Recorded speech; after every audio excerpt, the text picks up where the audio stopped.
My name is Becky, and I will be your opener for this morning. I'm from the United States. I've lived in Latvia for a long time, and I have been part of the Communitas community since the beginning. So I don't know about you, but if you're anything like me, if you have something on your mind or an event coming up, it tends to show up in your dreams. So you're traveling somewhere the next day, you dream about flying or being late for your plane or missing the plane. If you have a big work assignment, you dream about that experience in your dream. If you are trying to get your resident permit from immigration, you dream about trying to get a number in the queue app. Sometimes successfully, many times unsuccessfully. For me, I've dreamt about leading Bible studies in my dreams, and they're really good. I wish I could do it as well in real life as I do in my dreams. So last night, I dreamt about opening the service, the whole thing from entrance to reading the scripture. And I thought, maybe I'll just do the opening from my dream and share it with you, because it was all right. So here is what I said in my dream, except the only thing that's different is the entrance. So in my dream, it was like a stage. I came from the dark into the light to open in front of an audience, the congregation. So that's different. But so my name is Becky. I've lived here a long time, and I got connected at Communitas during a time when I was really struggling. I was disconnected from God and from other people, especially a solid community of believers, and I was discouraged in my job. And my dad even asked me, "Are you depressed?" And I said, "I think I might be." I had very little hope in my life at that time. And as I got involved in the Communitas community, God used that to help me re-engage with Him, with His Word, and with other people who were also wanting to grow as followers of Jesus. And I thought, what a beautiful picture of what a church could be. That community, that place where we engage with God, we engage with His Word, we engage with one another, and we also engage with the world around us. And I hope that will be our experience, that we can engage, and by doing so, grow as followers of Jesus together. So we will continue our study of 1 Corinthians. We're finishing the first major section of it today. And I think it's a great picture also of a church going through some growing pains, but learning how to be a community that truly follows Jesus. So hope this will be a time that we connect with God through worship and His Word, and then also connect with one another, sharing our stories over coffee or tea. So worship team, Monica and gang, come on up. Lead us in engaging with God through worship.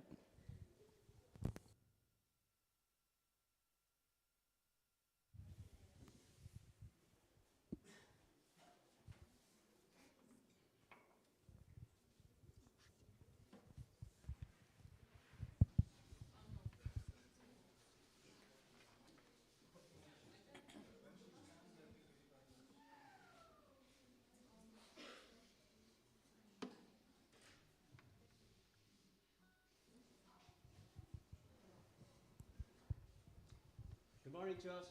Good morning. Please stand up and worship the Lord.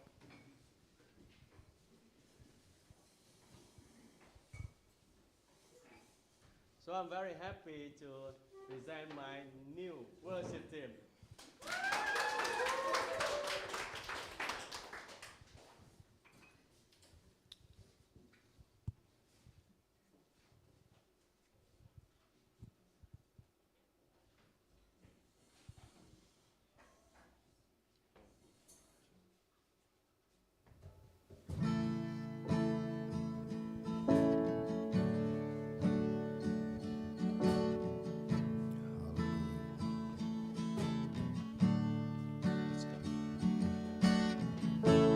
Draw me close to you.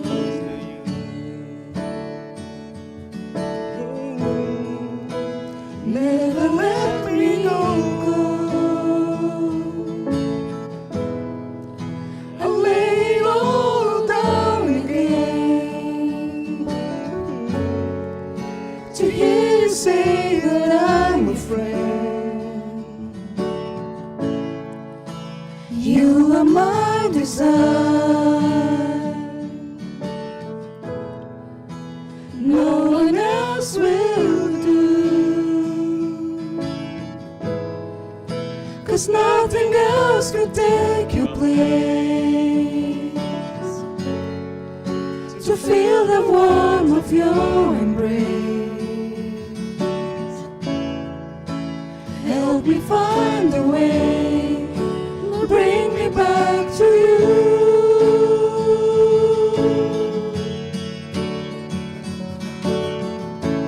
You're all I want. You're all I ever needed. You're all I want. Help me know you are near. Draw me close to you. Draw me close to you. Never let me go. I lay it all down again to hear you say that I'm your friend. You are my desire. No one else will do. 'Cause nothing else can take your place.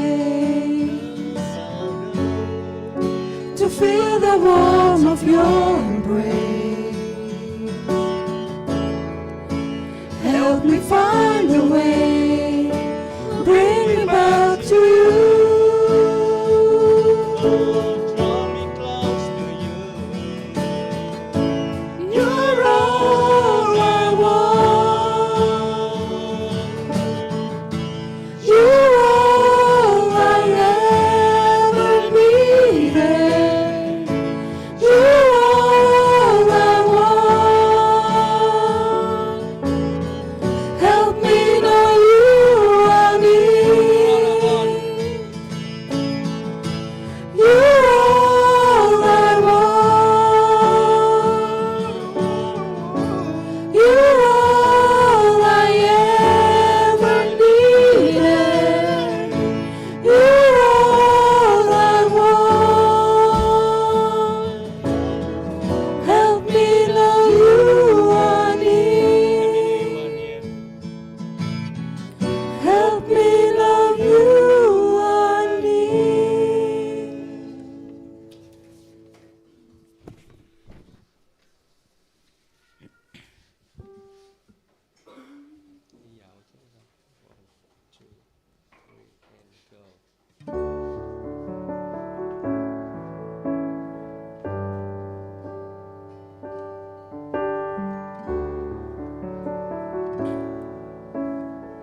still have the first song.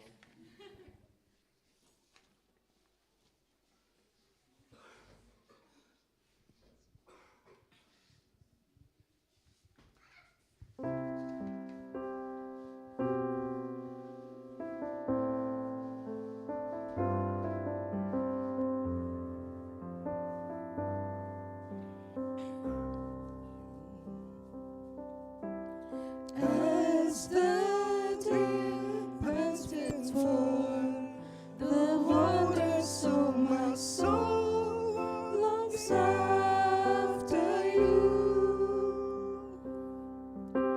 You alone are my heart's desire, and I long to worship you. You alone are my strength, my shield. To you alone may my spirit yield. You alone are my heart's desire, and I long to worship you. My friend, and you are my brother, even though you are a king. I love you more than any other, so much more than anything. You alone are my strength, my shield. To you alone may my spirit yield. You alone are my heart's desire, and I long to worship you. I want you more than gold or silver, only you can satisfy. You alone are the real joy giver, and the apple of my eye. You alone are my strength, my shield. To you alone may my spirit yield. You alone are my heart's desire, and I long to worship you. You alone are my strength, my desire, and I long to worship you.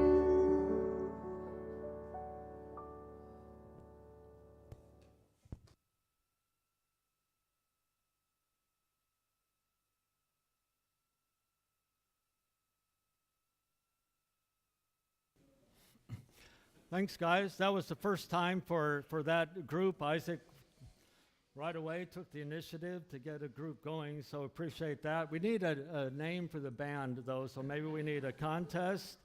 Come up with the name. If you have the best name, we'll think of some kind of prize. I don't know what it'll be, but in any case, thanks for doing that. Once again, I want to add my own welcome to Becky's welcome. Glad to see you. Glad to see, once again, a few new faces. Glad to see some faces we haven't seen for a long time, so thanks for being here. And yeah, his face as well. So welcome here. If someone hasn't greeted you or met you after the service, don't take off too quickly. Stay around and get to know some people. And yeah, if you are an old timer here, make sure you meet someone new before you go. But anyway, welcome here this morning. Just a couple of announcements before we do something else, before we have the sermon. But real quickly, Number one, last week, Deb mentioned the opportunity to visit the Lima Chocolate Factory as a group. So here's the details if you want to do it, just something to do together. You know, it's when I first came to Latvia like 30 years ago, it was 30 years ago, people were like, oh, you got to try Lima chocolate. So anyway, it smells really nice up the street where that is. So if you want to join this group doing that, there's an opportunity for that. I've been mentioning that sometime late spring, early summer, we're planning a baptism service. So if you are interested in that or know someone who might want to be a part of that, let me know, and we can kind of, you know, if we have more than one person for that, that would be great. And then finally, we do have a WhatsApp group for this 1 Corinthians sermon series. We're going through 1 Corinthians. There's a WhatsApp group where, you know, we can kind of be reminded what's coming up the next Sunday, what passage we're looking at, some questions to look at. Sometimes the discussion is really good. In fact, every week there's been some good things that are said that are thought-provoking, either to prepare for the next sermon, you know, or to say, you know, Mark, you might have been slightly off base there, or what about this? And so it's a venue for that as well. So you can talk to Monica, give your name and number to Monica, and she will can put you on that WhatsApp group just to be more engaged in 1 Corinthians because it's a very engaging book, lots of questions, some controversy is going to be coming down the road. If you've read 1 Corinthians, you know some of the things that we're going to end up talking about, so be ready for that. Okay, before we turn to the Word, though, we're going to do something, have another word that we don't often do, but we're going to have a chance to hear about a ministry that has been close to some of us here at Communitas. It might be a way in which, you know, our church can be involved in supporting a very critical ministry here. So Kaspars Prusas is going to come up. He is my wife Vasma's boss and colleague, but more important for Communitas, Kaspars was very critical in Communitas being started. I mean, he was part of our body for the first couple of years, but even before we started, it was some conversations with Kaspars about kind of international students.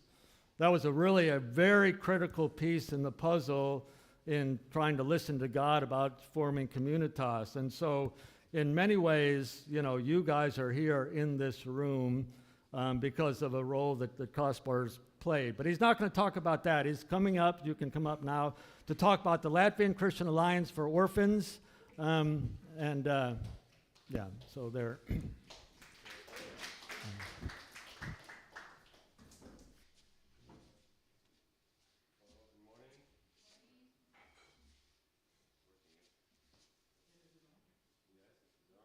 One, two, three, yes, great. So good to be here, see some old faces and some much more new faces. So that's great. I remember that when I left Communitas, if I'm right, we studied 1 Corinthians. So circle is ended, yes, and you're back in 1 Corinthians. So that's interesting. So yeah, but thank you for welcoming me, and I learned this morning that probably some of you never heard about Christian Alliance of Orphans and what we are doing, so I will give short overview of what we are doing, who we are in 5 minutes. Mark said in 5 minutes. I will try in 10. So yeah, and yeah, so it all started 10 years ago.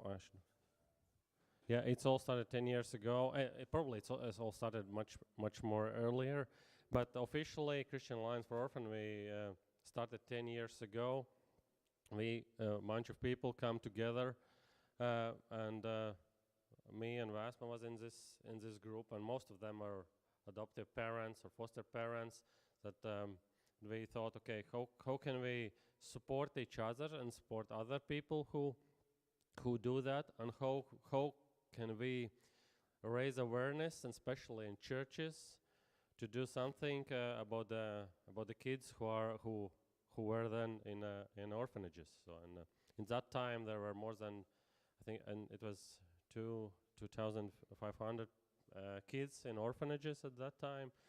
we saw it, and at least I saw it as not just as one of the social problem, but as a huge injustice towards these kids who need to be there in orphanages. And so we need to do something. And so we came together. We started with Orphan Sunday. It's a global initiative. Orphan Sunday we started 10 years ago in Latvia for the first time, just to raise awareness in churches. And actually it's went a little bit wider than churches.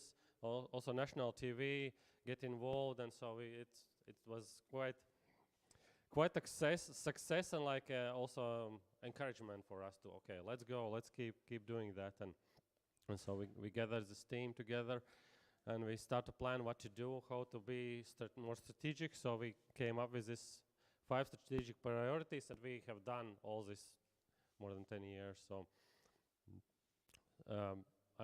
so breaking stereotypes, because there are so many stereotypes in society about the orphans. And if you take some orphan in your families and you take all these genes that comes together with orphans, so and some other stereotypes about them. So we want to break them, and we want to raise awareness, as I said, in the churches, because we believe, and we still believe, that in the churches there's so huge potential in Latvia to help them. And actually it's actually, if the whole church would have aware of this problem, actually it wasn't it's not so big problem, or not so huge problem in Latvia. And because there are, I don't know, few hundred churches in Latvia, and comparing to how many there are now, there are just 500 kids in orphanages, and it would not be so big problem to solve if the churches would be fully involved in that. All churches would be fully involved. So supporting families, that was one of our main things that we want to do, start from the beginning. Also, we want to change the system, not just help the families, but to change system, change in government level and legislation level, and building capacity. And I will say just a few things shortly, how it looks like, what we have done. So, as I said, breaking stereotypes, one of the main tools was Orphan Sunday that we have used. So we have 9 Orphan Sundays. Each happened this year will be anniversary in Latvia at least. Actually, this Orphan Sunday initiative come from Africa, from Zimbabwe. I know probably they don't know from Zimbabwe, but it came from there. Americans pick it up, make it worldwide movement. Yeah. So so each Sunday we try to address one topic we think, okay, this is crucial to learn something about the kid, or something about some kind of it's all in Latvian, so some of you just understand. But yeah, I will not go in details, but just to educate society, educate the churches, and break one of the stereotypes each year. Yeah. Raising awareness in churches, we understand that not all could adopt, not all could be foster families, but there are so many opportunities to be involved. So we are very excited about the cooperation with other churches whose volunteer teams go to orphanages and play with the kids, together with the kids. So we used to have 4 teams, now we have 3 teams that goes regularly to orphanages and make relationship with these kids. Supporting families, that's one of the key part of our work now. What we are doing 3 years ago, we Christian Alliance started support center, founded support centers, and we started to train families, have support groups, mentor young adoptive parents, so starting support families, because it's very crucial for them, because it's not just take the kid and everything will be fine. It's not a sprint, it's long marathon, and it's full with a struggle. So support center is where we are with VASM actually spending the most of our for work and work time. And but we also, as I said, we want to influence the system also. In the beginning, when we went to welfare ministry, there were very also they have also have some stereotypes against Christians, and when we said, "Oh, we are Christian Alliance," there were some presumption. Okay, they don't know actually the real deal. Actually, that was they're just fanatics, and they want to come and scream something, and that's all. They can't cooperate with them.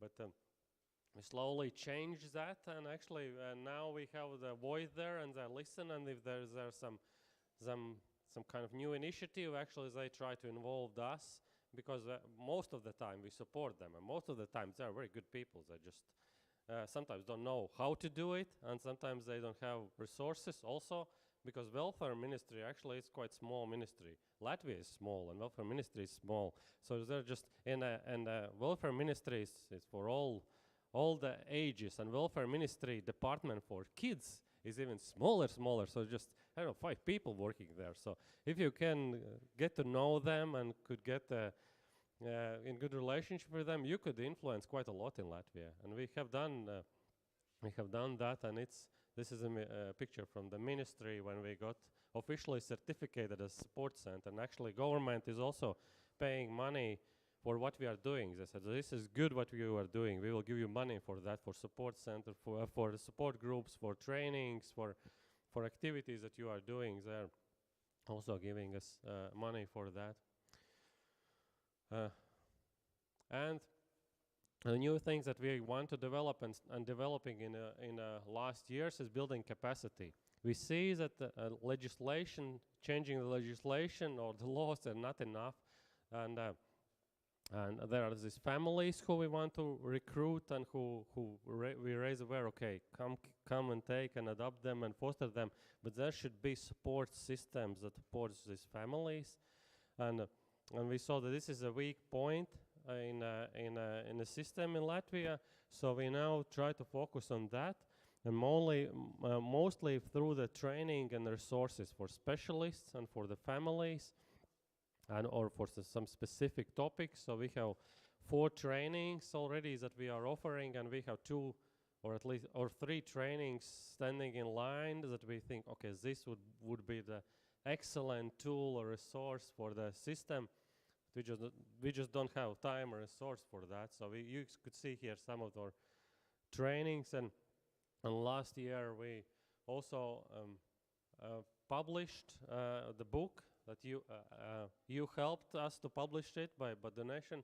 It's called in Latvian it's called Truth About Your Past. I don't remember English title, but basically it's about how to talk with your adopted or foster kid about his past, whether to talk, how to talk, and this is excellent tool that was very needed in Latvia, because this was the problem, because parents adopted or became foster parents, and they have the kids, but they don't know. Okay, they see all the struggle, all the trauma that they are facing, but they don't know how to talk about that, and they don't know how to deal with that. And so this is the excellent tool, and thank you for supporting this project. And this is now available for the families and also for specialists who work in orphanages and so on. So this is also the field we are trying to develop in this year. We have, as I said, we have this training materials we want to adopt. We have already people who we would like to hire for this training center, who would work and who promote that and make available for specialists and families. But yeah, this is where we will try to expand in this year. Yeah, but thank you guys for supporting. I think I don't remember when you started, but there is monthly donation from International Church coming to Alliance, and there are some specific projects as book, or 2 years ago Communitas supported our camp for families, also financially. So thank you for supporting. Thank you for supporting Vēsma for what she's doing, and thank you for inviting me here back, and yeah, thank you guys.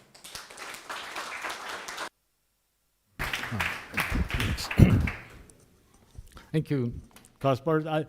You might have missed the numbers that he gave early in the talk. 10 years ago when it started, there was 2,500 kids in orphanages. Now there's just 500. So that's phenomenal, to get people into homes, foster homes, and that kind of thing out of the institution. So that's progress, and none of it, might be perfect, but that's pretty amazing to get to that point. So yeah, we have supported this ministry financially in different ways over the years, but it's good, for you to know what's going on. Of course, Vasma, any Sunday she's here, you can get more information from her, and after the service, Cosmos will be around, and so feel free to find out more ways in which you might be engaged. But this is something you want to be engaged in more personally, then you can find out maybe some ways in which you can do that. So anyway, yeah, thank you for that. Okay, now we turn to the Word. Becky is going to come up and read for us the passage we're looking at today. Oh, it's already on. 1 Corinthians chapter 4, verses 1 through 16. This is what people should think about us. We are servants of Christ. We are the ones God has trusted with his secret truths. A person who is trusted with something must show that he is worthy of that trust. I do not care if I am judged by you or if I am judged by any human court. I do not even judge myself.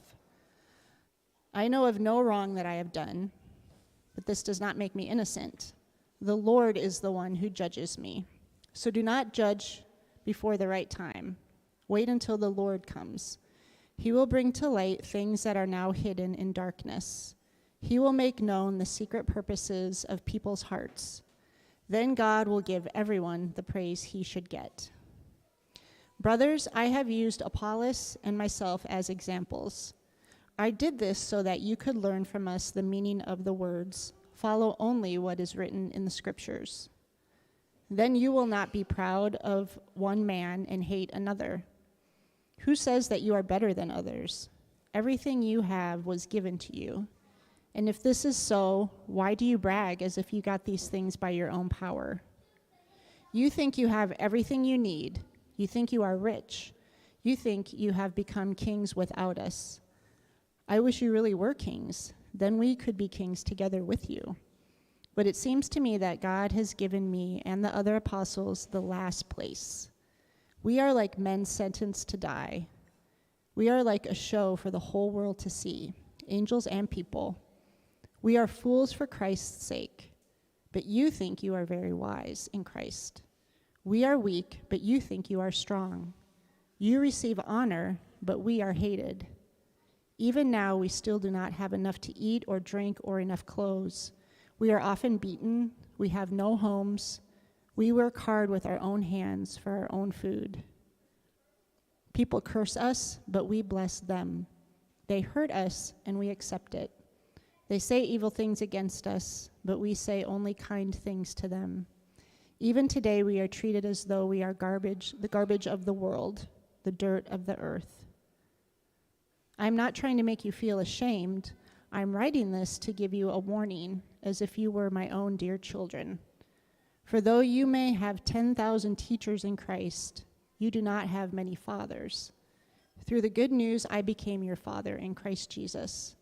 So I beg you, please be like me. Becky.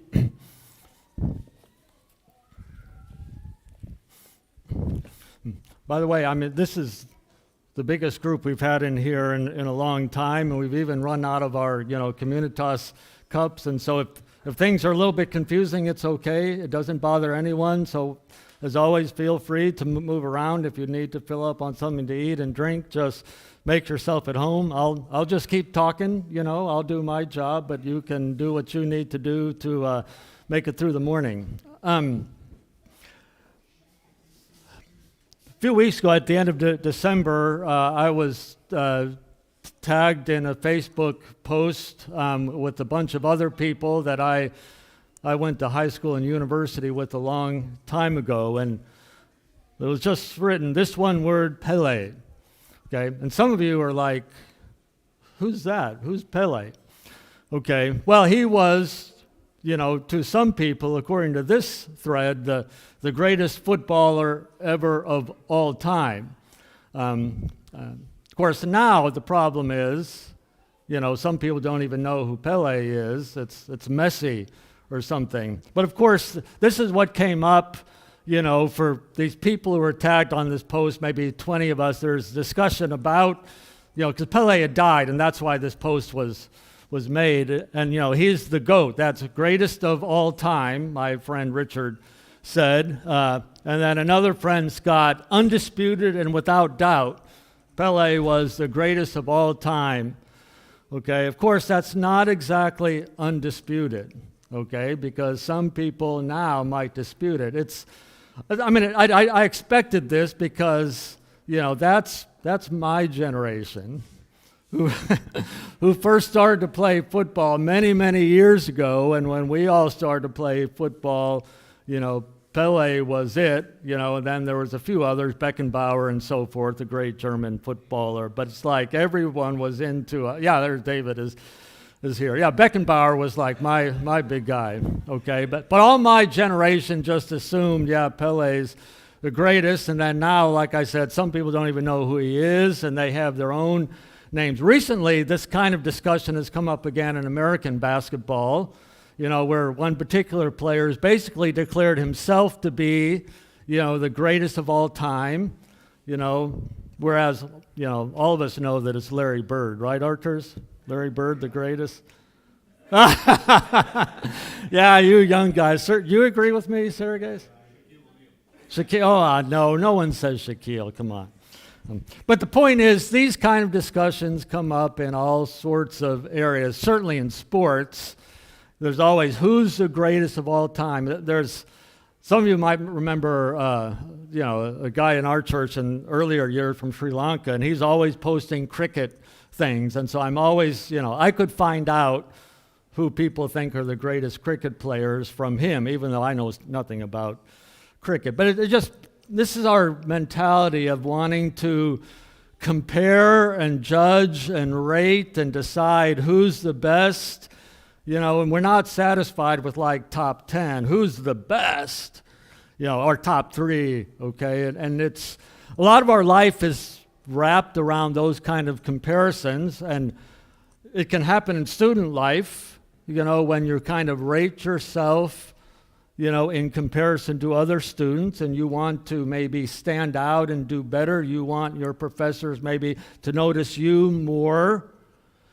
I remember years ago, and this is a confession. This is not a positive thing about me, but this was kind of the way my mind worked. But in seminary, of all places, where I should have been a better Christian as a seminary student, but I had entered this seminary in the middle of the year, in January term rather than September term, and all the other students, they had been together. And this was like the second semester of a 3-semester series, of course. And I was sort of the new guy, and so everyone knew one another. The professor knew all of them. And early in the term, he was trying to learn my name. And I remember him saying, I'll learn your name. I'll get it. And in my mind, I'm thinking, yeah, buddy, you will remember my name. I'm going to make sure you remember my name because I'm going to do better than all these other people. That's the way I used to motivate myself. That's not a good thing. Not a good thing, especially in seminary. But the point is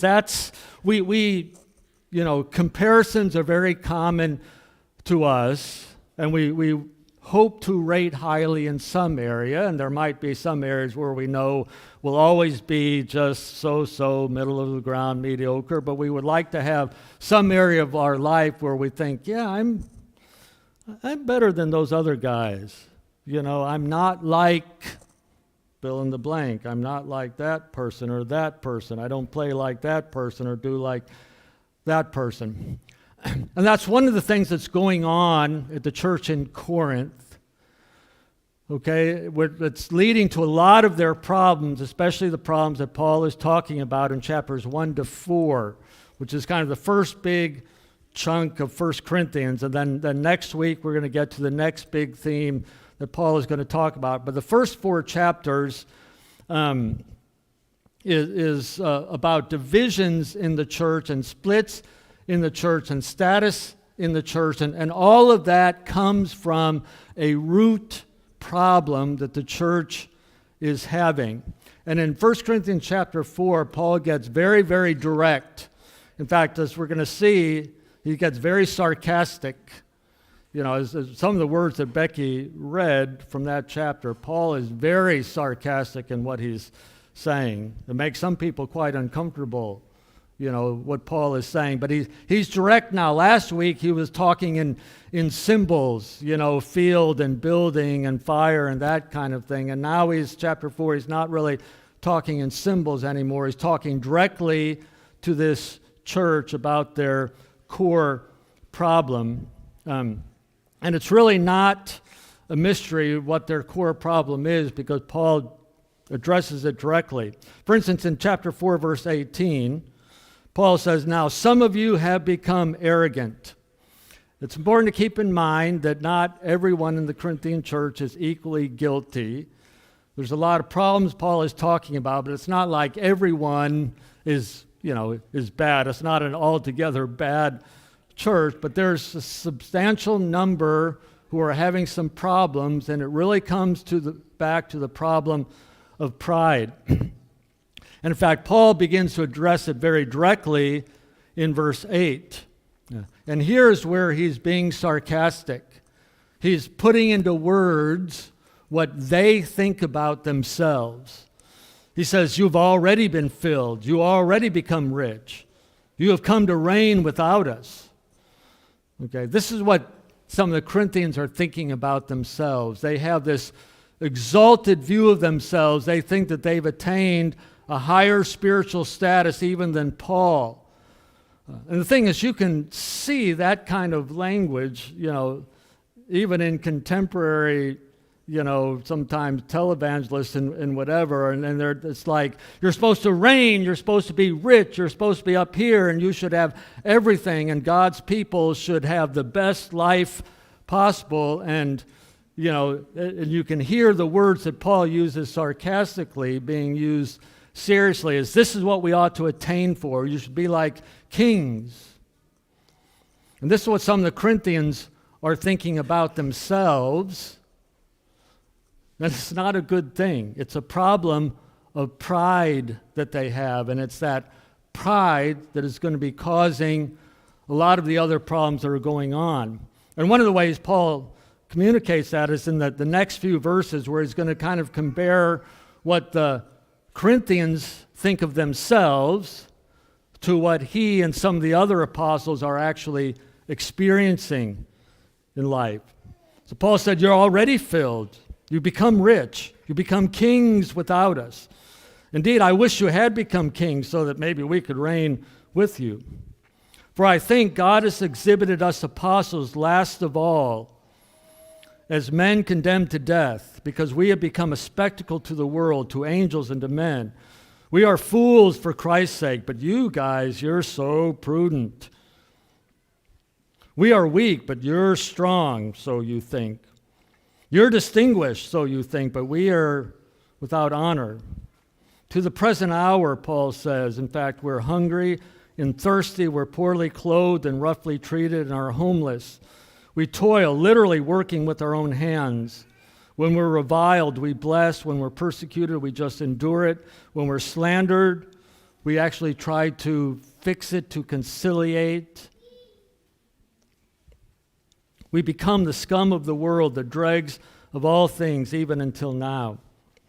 In verse 9, Paul uses an image that would have been very familiar to them, and he takes words that were used in a particular context. When the Romans would defeat, let's say, some city or some nation, they would take a lot of the captives, from that city or nation, and take them back to Rome, and they would have this big parade through the streets of Rome. It was called a spectacle. It's a word that Paul uses there. And of course, the winning general would ride at the front of this thing, probably in a chariot and white horses and all that kind of image, and his choice soldiers. And then all the slaves would come along, and then the last of this parade would be the worst of the enemies, the ones who are usually doomed to die, the lowest of the low.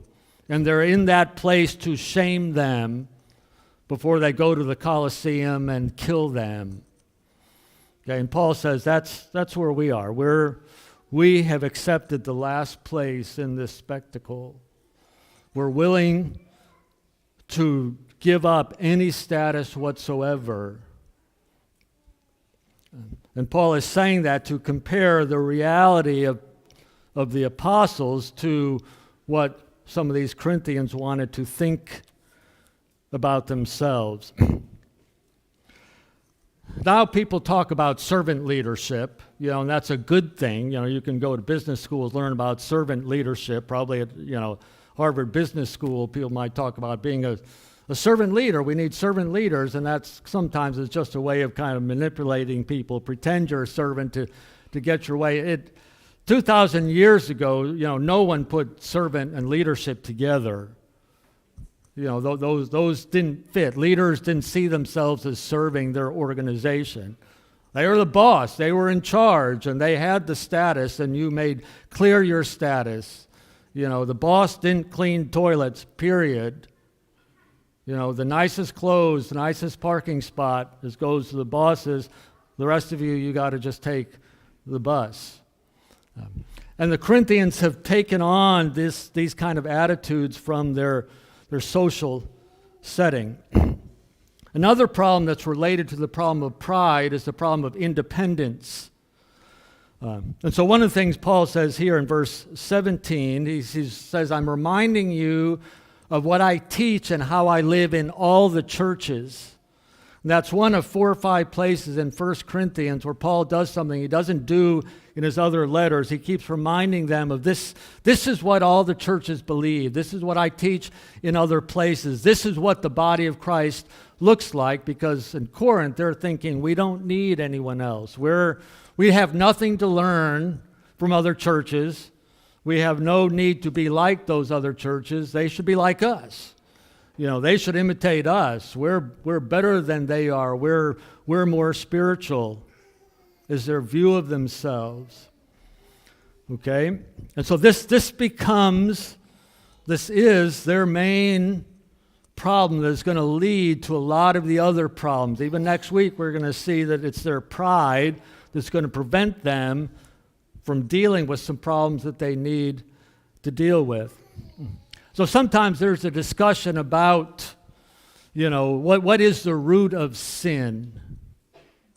Where does sin come from? What is it, why do we keep struggling with sin? And, most of us have a lot of different struggles and temptations, but what is the problem at root? If we're going to really deal with sin in our life, what is it that we have to dig down to and deal with? And I think it's pretty clear throughout the Bible that the root sin, the biggest sin you might say, is the sin of pride. The sin of pride. And this is going to be so important as we look at other passages in 1 Corinthians. I think in this 1 Corinthians series we're going to talk about sin a lot more than we ever have at Communitas before. For various reasons, we don't necessarily do a lot of preaching about sins, and I don't do a lot of pointing fingers and don't do this and don't do that. Some people, I've even been told I need to preach more about sin. Maybe you'll wish you hadn't said that after 1 Corinthians. But an important discussion is going to be about what is the biggest problem we're facing. And we're going to, later on, look at some sins that some people think are like the biggest ones. Okay, because, in some places and some churches and so forth, this is like the one unforgivable sin. If you're guilty of this, like even you can't be a Christian if you've done this. Okay? For instance, there'll be various kinds of sexual sins we're going to talk about, and some people put that as, that's the worst. And, as long ago as C.S. Lewis, he kind of talked about, why is it that we want to make those kinds of sins the biggest? And maybe the real problem is we want to make the worst sins the sins that we don't struggle with. That's a really bad sin. You guys who do that sin, you really have to stop. And of course, I'm not even tempted by that. So I might be a sinner over here, but I'm not guilty of the big ones like you are. This is the big one. This is the big one. Pride is the most damning sin, and it's the root of other sins, and it's important to talk about because this is just kind of, I think it constantly crops up. This is one of those that few of us really just get past having to deal with. Okay? Because, of course, there's that problem if we become humble, then we become proud that we're humble. And so it's like no matter what we do, pride kind of raises its head and gets into our mind and our heart, and we constantly have to deal with this. And sometimes it's the people who point at other people about their sins who are actually struggling with this sin, and they think someone else is a bigger sinner when they're actually struggling with this. Okay? And so this is going to come up later when we talk about how to deal with certain sins and how we deal with certain kinds of sinners, keeping in mind that we're all certain kind of sinners. Before we start chastising others for their sin, we better check our heart, especially about pride, if this is actually the problem that we have, and we need to take this more seriously maybe than our propensity, our desire to point fingers at others. So that's the core problem that the Corinthian church is having. It's a problem of pride. And so Paul is going to deal with kind of the antidote or the solution or a perspective that he wants this church to kind of try to adopt to deal with this core problem. And then there's a couple parts to that. And first, in general, there's the danger of comparing ourselves to others.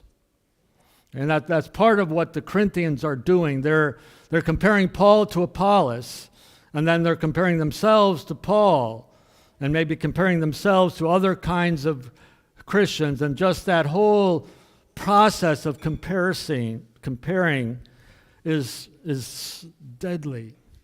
And once again, you know this. I mean, all of us have struggled in all the different areas of our life. I mean, even when you first came to Communitas and you looked around and you wondered where you fit in a new community. You did it when you moved to Latvia. You did it when you started whatever university you're working at. When you started a new job here, as many of you had, it was that you were almost certainly looking around at other people and wondering, where do I fit and how do I measure up to this person and how can I succeed here? I mean, I honestly think the first time you walked in that new setting, that was what your eyes were first looking at. How do I compare to others? Do I fit here? Am I going to be okay here? Am I going to have a place here? It's just common. I mean, first graders do it, I think. But it's very, very dangerous to go down that road of being consumed with comparing and then trying to measure up to other people. Okay? Because if you do measure up well to other people, there's a problem of pride. And if you feel like you don't measure up to others, then there's a problem of discouragement and despair and depression.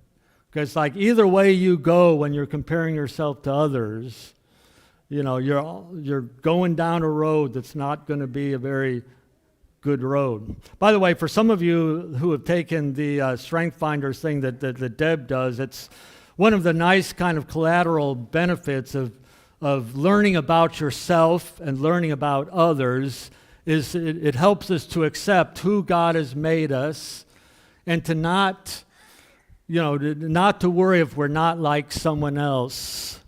That it's okay, that person has those strengths and I don't have those, and it's okay. I'm neither better nor worse. I am who God made me to be for my role.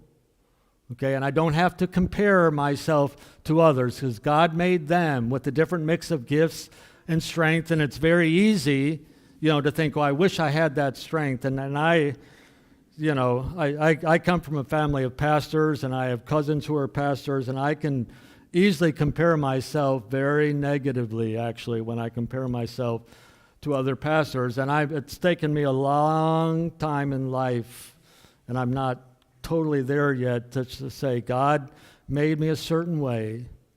He gave me certain gifts, and I just have to use those gifts. And I do wish I had some other gifts. But I've just got to use the gifts that God has given me and use those gifts to the best of my ability, be faithful to those. And if I don't compare to others, then I can't help it. I can't help it, so why compare?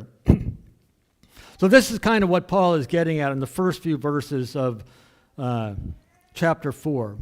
Paul says, let a man regard us in this manner as servants of Christ, stewards of the mysteries of God. And in this case, it's required of stewards that one be found trustworthy. To me, it's a very small thing if I'm going to be examined by you or by any human court, by any human standard. Paul says that's actually just going to be a small thing to me. In fact, Paul says, I don't even examine myself. I am conscious of nothing against myself, but I'm not by this acquitted. The one who examines me is the Lord. Therefore, do not go on passing judgment before the time, but wait until the Lord comes, who will both bring to light things hidden in the darkness, disclose the motives of men's hearts, and then each man's praise will come to him from God. So especially don't pass judgment before the time. Now, what Paul says in those verses about not judging is not like an absolute rule about not judging. In fact, a number of times in 1 Corinthians, Paul is going to talk about the importance of exercising discernment. Certainly, if not judging people, there's certain kinds of behavior that Paul is going to say is judge-worthy. So Paul's not saying don't ever examine yourself in any way. He's going to actually tell them later, in this particular sense, you should examine yourself, and there are certain things, even next week, there's something that Paul is going to tell them, you guys do need to make a judgment about this. Okay, so he's not saying don't ever make any kind of judgment. That's kind of extreme. Some people take verses out of context, and judgment. No, that's not what Paul is saying, but he's keeping judgment in its place. That's one of the things I keep saying about 1 Corinthians. Paul is keeping things in their place, including keeping judgment in its place. And part of what Paul is saying here is why we always have to be careful about judging is because we can only judge based on limited information. And that's a problem about our judging. We can never know the whole picture. Okay, especially, for instance, about motives. Okay, we have to be careful about judging people's motives. We might say that's a wrong behavior. Okay, but that's a different question about what is motivating. Someone might do something wrong because that person is completely and utterly evil. Okay, but someone might do a similar thing from some other kind of motive. Okay, and we need to be careful about judging people's motives because we don't know. We just don't know. We hardly know our own motives. And very rarely are our motives 100% pure. One of the things I sometimes say is I'm glad we have mixed motives, because if our motives weren't mixed, they'd be all bad. Okay, if we have mixed motives, it might mean that we actually have some good motives mixed in with our bad motives. Okay, anything that we can possibly do, we can do it with some mix of some negative motives as well. Okay, so that should limit how we judge. We don't know motives, and we don't know the final score. We don't know what path people are on. So, I mean, sometimes people who seem the farthest from God, are actually on a journey that's going to bring them close. People sometimes who are most adamant about there is no God, and I can do what I want when they lie down on their bed at night. They're feeling and thinking something very different. Okay, they're maybe actually feeling desperate and alone. And they need God, but they're afraid of that. They're trying to keep God at bay, but in their heart they know they need something. Okay, and we don't know that. We don't know what path they are on, and so we need to be careful about our judgments. Even about ourselves, we need to be careful about praising ourselves or cursing ourselves too much. None of us are at the end of our journey yet. Okay, we've got plenty of time to blow it. Okay, so just a little bit of humility might be a good idea. Yeah, it doesn't mean don't make any judgments. It's just a little bit of humility. Humility means we take our ignorance seriously. We take seriously that there's just a lot we don't know. So we might have to, go to someone and say, this behavior I think is wrong and here's why, without necessarily condemning that person as a person. We can condemn an action without condemning a person because we don't know the whole story about that person. So that's one of kind of Paul's responses to this problem of pride, is just to kind of cut off at the ground level this comparison and trying to decide who's the best, who's the greatest of all time, who's the greatest pastor of all time, who's the greatest worship leader of all time, who's the greatest basketball player of all time, who's the greatest physicist of all time, who's the greatest businessman of all time. We just it's a useless conversation. You cannot possibly make a judgment about that. Why even have that kind of conversation? But then the other thing that Paul gives as perspective is to remember your calling. And it's a word that Paul has used already several times in 1 Corinthians. Remember, number one, that you are called. You are called by God. God made the first move. Not a one of us in this room made the first move to God. Not a one of us made the initiative. Okay, God did. Okay, we're here because of God, because God did something first. Okay, none of us figured out God all on our own. Not a single one of us did that. God came and God called, and God came close even in sending his son Jesus as a human to die for us. Remember your calling. And Paul had even reminded them earlier, if you'll recall, that when God called you, most of you were not high status people. Most of you were some of you were slaves, some of you were former slaves, most of you are working kind of people. In terms of status in Corinth, you were not high status people. Paul reminded them. And then remember your calling in terms of what God has fitted you to do, what God has called you to contribute to the bigger picture and how he has made you. And later on, he's going to talk about gifts that he has given you, and it's significant that they are gifts, things that God gives. The Corinthians, like the word spiritual, when they talk about gifts, they emphasize spiritual gifts. That's their word, spiritual, because they think they're spiritual and we do these things because we're spiritual. And Paul uses a different word that's based on the word grace, and he says your gifts are gifts of grace. They're not a sign that you are more spiritual. They're a sign of God's grace. God gave you that gift because of who God is more than who you are. Remember your calling. And that's actually a good news. I mean, I may be sounding like it's challenging and you need to keep down there. It's really a grace we need to accept that God has, in fact, called us and graced us with gifts and given us an opportunity to contribute. And that kind of leads me to what I'm finishing up with, believe it or not, kind of the main takeaway I want for us as we consider 1 Corinthians chapter 4, and it goes back to verses 1 and 2. Let a man regard us in this manner as servants of Christ and stewards of the mysteries of God. Okay, servants and stewards.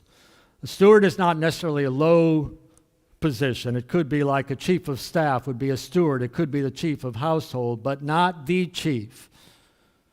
It's not the top guy. He's not the owner. He's not the boss. He might be an important manager, but there's always someone above him. And Paul is saying, you guys should look at me and Apollos. We're just servants. We have a stewardship. We have a particular task or role that God has given to us, and that's all we are. Paul is saying, all I'm doing is the things that I believe God has called me to do.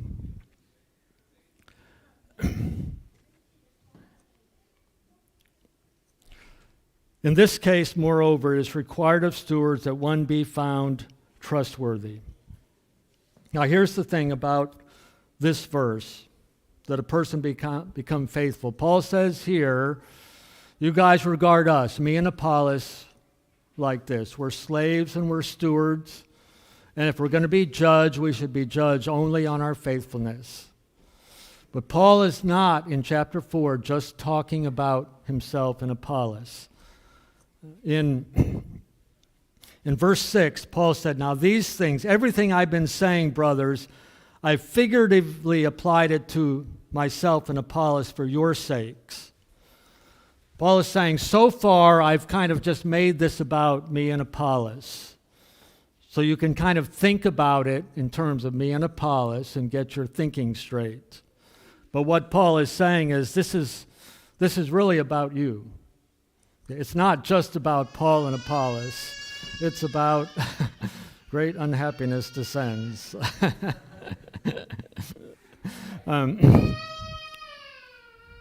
It's about anyone who has been given a stewardship. And as I said last week, and I've said repeated times, that's pretty much all of us.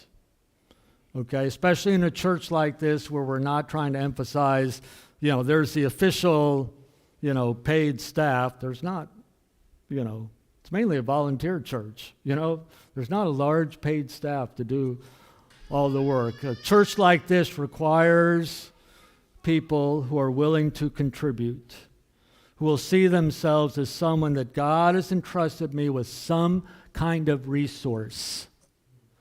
And I honestly think we are a far more resource church than the Corinthian church. Okay? This is a highly educated body. Most of you have bachelor's degrees, if not master's degrees. Okay. No, I could be.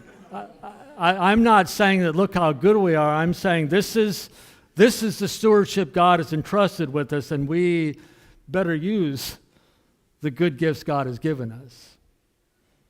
Okay? Many of that church didn't have a lot of, discretionary income. Okay?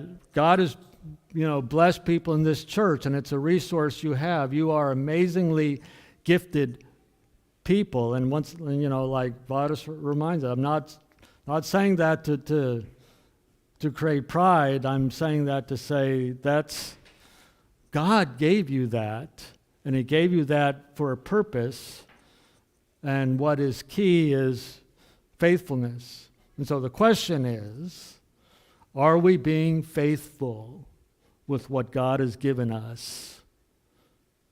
Okay. Are we fulfilling the role? It's not, you don't have to fill someone else's role. You don't have to do what someone else is doing. I'm grateful more people are in the worship team. If you're like, yeah, I can't sing, that's okay. I can't sing. I'm not helping with the worship. Okay, that's a gift to you. Okay, so that's not the way I need to contribute. Okay, I don't need to try to do everything. There's some things I can't do. I do what God has called me to do, but you've got gifts and abilities and resources that God has given you by His grace. He has called you. He called you to this body. I mean, here you are. Why are you here? Why are you here? I don't think it's an accident.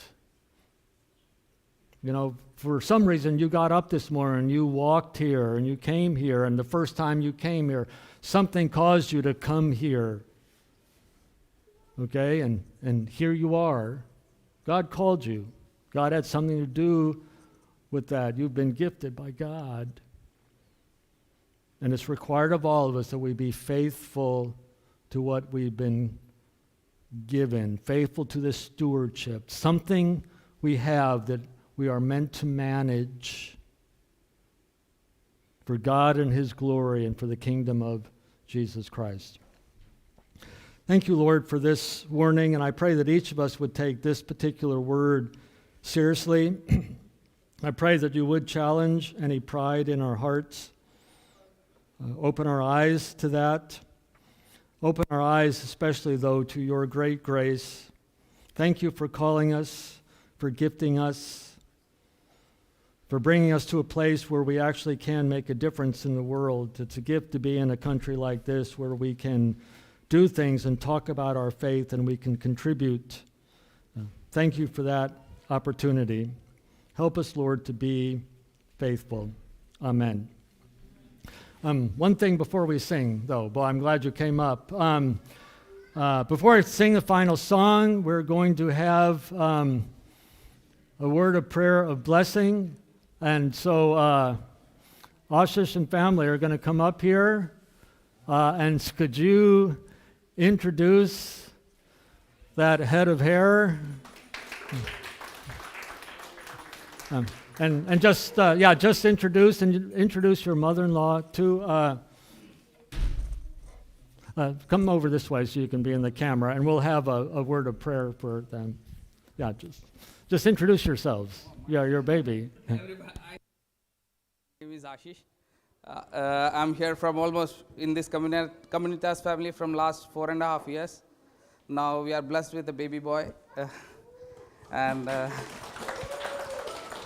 so I can announce his name, right? Yeah. And his name is Elijah. And she's my mother-in-law, Daya's mother. She will be here till 9th of March, and maybe 9th of March or 10th of March, my dad and mom will be here for 3 months. Thank you. Okay.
Hello.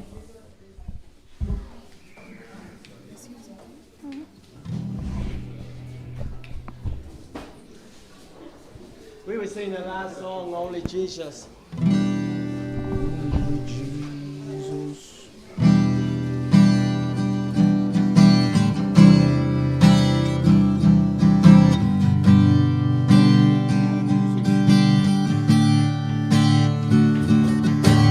Who can roll the stones from every grave? Only Jesus, only you.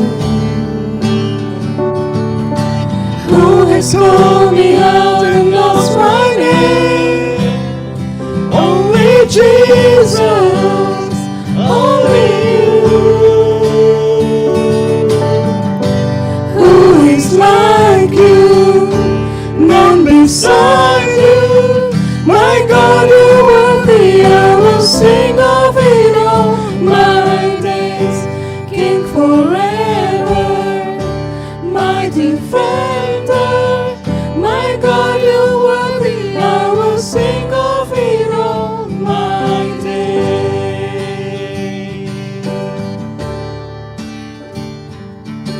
Who will go before me in the night? Only Jesus, only you. Who will bring the victory in the fight? Only Jesus, only you. Who is like you? None beside you.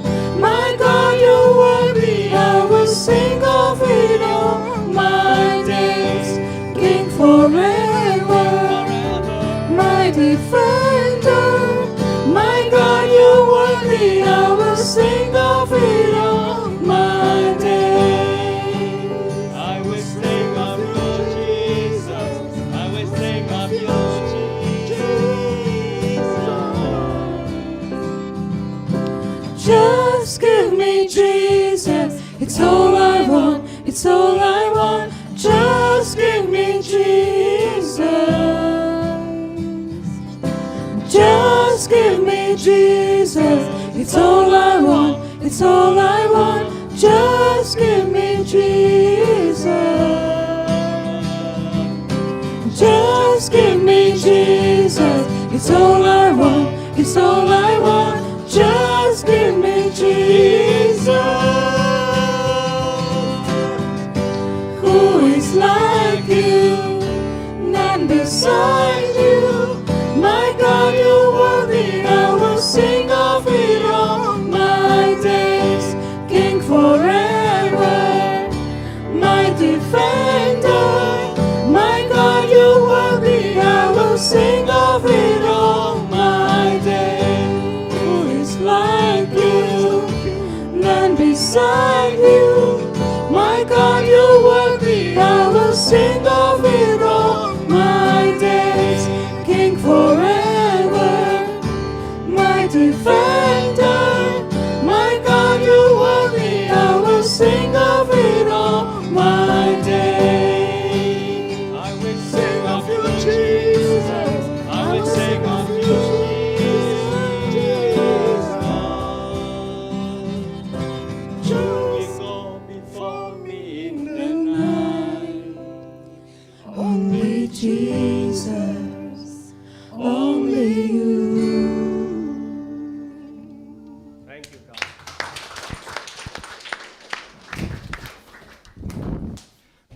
Thanks for being here. It was a bit longer than the normal service. We still beat the 12 o'clock time, so that's always good. But don't rush off, okay? There's people to meet, so talk to one or two people before you get out of here. I'm sure there's other things to eat and drink back there. Have a great week, okay? God willing, see you next Sunday.